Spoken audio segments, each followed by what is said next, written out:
Welcome to our series of talks about the future of business in the digital age and about which are the most important, most impactful tech innovations for the business. I'm pleased to have Andre Durand, CEO of Ping Identity, here with me. Welcome, Andre.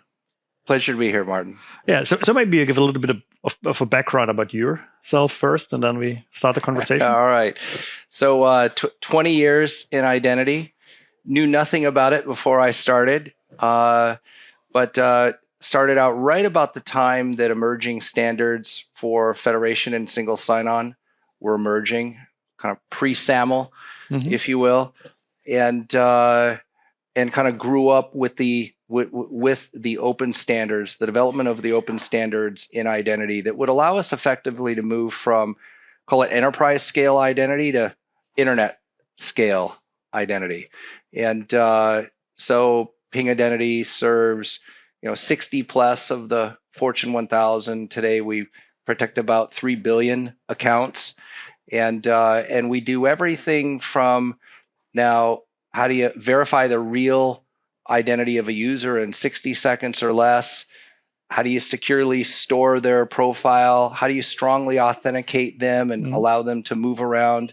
How do you authorize them? And then lastly, how do we leverage signals to detect fraud and risk and feed that back into identity? So we kind of call that the real-time identity system. Okay. Yep. And when you right now look at things on the horizon, technical innovations, either really being closer to us or maybe more to the horizon, which one would you pick as the number one that impacts really the business?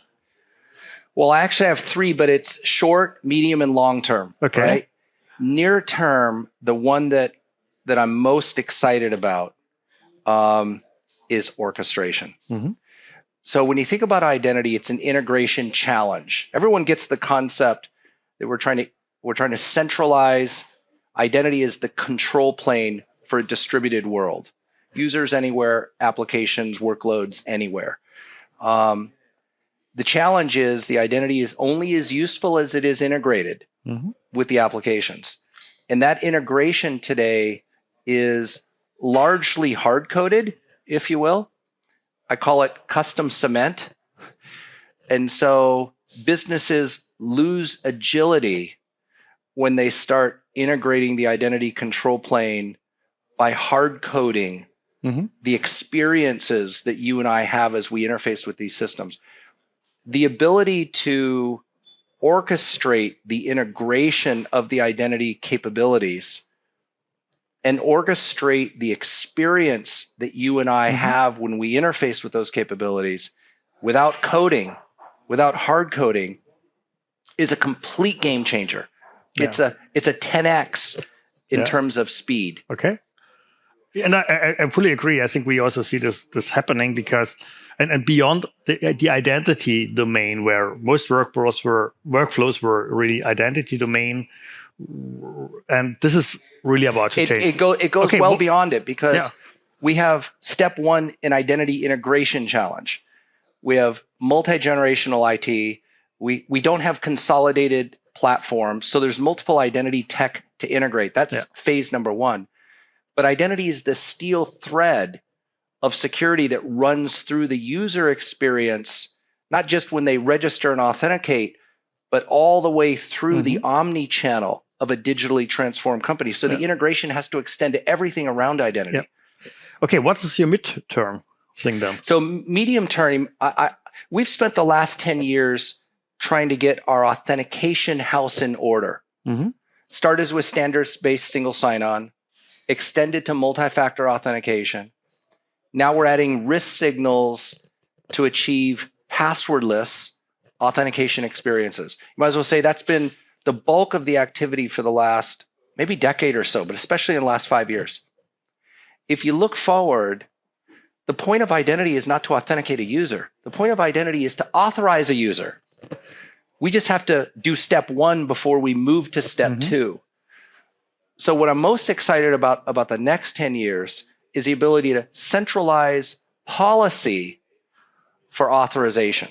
and do so not just at a coarse-grained or medium-grained level. Coarse-grained, do you have access to the app? Medium-grained, do you have access to the API? But fine-grained, do you have access to the data?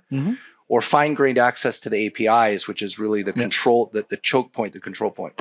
So medium term, I think authorization, but in particular, it's got to be dynamic, it's got to be fine-grained, and it's got to be focused on our APIs. Okay. Yeah. And long term? So long term, and we were just talking about that on stage, it's the decentralization of credentials that will allow you and I as to essentially graduate from being users of other companies' identity and access management systems to what I call individuals or first-class digital citizens, where we leverage the compute in our pocket, our phones, as a wallet that allows us to collect and store bits and pieces of information about us, and then control the dissemination of that information for better privacy and control. So it's allowing us as individuals to become the most important leg of a three-leg stool. And 2 and 3 are closely related, because only if you do a policy-based authorization taking a lot of signals into account, then you also can sort of consume the signals, the attributes from the decentralized identity. You're exactly correct. Only then you can do the very third coupled. thing. Yes. So these are points. I also think you know me. We had a lot of conversations. These are areas I also feel as super important. So what is the business value of all these innovations? Okay, so the business value of orchestration is really clear. Companies are being asked to go faster with less today. Tomorrow, that's not going to change. It's only going to be faster. So the speed with which organizations can respond to changing cyber threats, that's not static, and rising user expectations around the experience, meaning users want frictionless experiences. Identity is the thing that gets in the way of the business doing business. So we need to make it invisible. The value of orchestration is that we can now integrate the identity technologies without hard coding, which means that we can change them in the future 10x faster than we've been doing it. So it's really business agility at the end of the day. When you orchestrate an experience versus hard code an experience, not only can you get to the experience faster on day one, but when you decide to change it on day two, you can change it on the fly. Yeah. So it's agility. It's about agility, time to value, and digital experience. And ultimately, here's the thing about speed. A lot of organizations spend so much time and effort integrating the infrastructure, they simply run out of resources, time, and energy to really focus on the experience. So the experience suffers because too much time and effort is going on here. And we change that because we make this so much easier. Now you can focus on pixel perfect experiences. And as an organization, you need to spend your efforts on the digital business, not on the integration of absolutely right. The underlying everything's moving stuff. Up, right? We want the stuff below to take less and less time so that we can focus on the stuff above, which is where the business actually sees value. So what happens to organizations that don't do that? Their experiences are going to suffer relative to their competitive peers. In the digital world, you gauge your competition. Let's just say your competition is keystrokes and milliseconds away. You're no longer separated by distance in the same way. When someone can consume a competitive offering with a few different keystrokes, your experience better be really, really good. And there's been a lot of studies that say that brand affinity and loyalty, one of the primary drivers to that is a incredible experience as you interface with a company. So experience has to move to the top for all of the digital transformation and digital channels. Orchestration allows companies to focus on the experience. Like I said, not just to go faster today, but to respond and change and evolve with all the changing needs of the business tomorrow. So I think anyone who doesn't move in this direction is simply going to be left behind. Yes. So where do we stand with that? Can we do it today, or how long do we have to wait? This is from a technology perspective, it absolutely is here right now. Unquestionably, it's here. Now, in Ping's case, we're very focused on scaling the technology, right? So we've got organizations like FIFA who are now running on our DaVinci orchestration platform.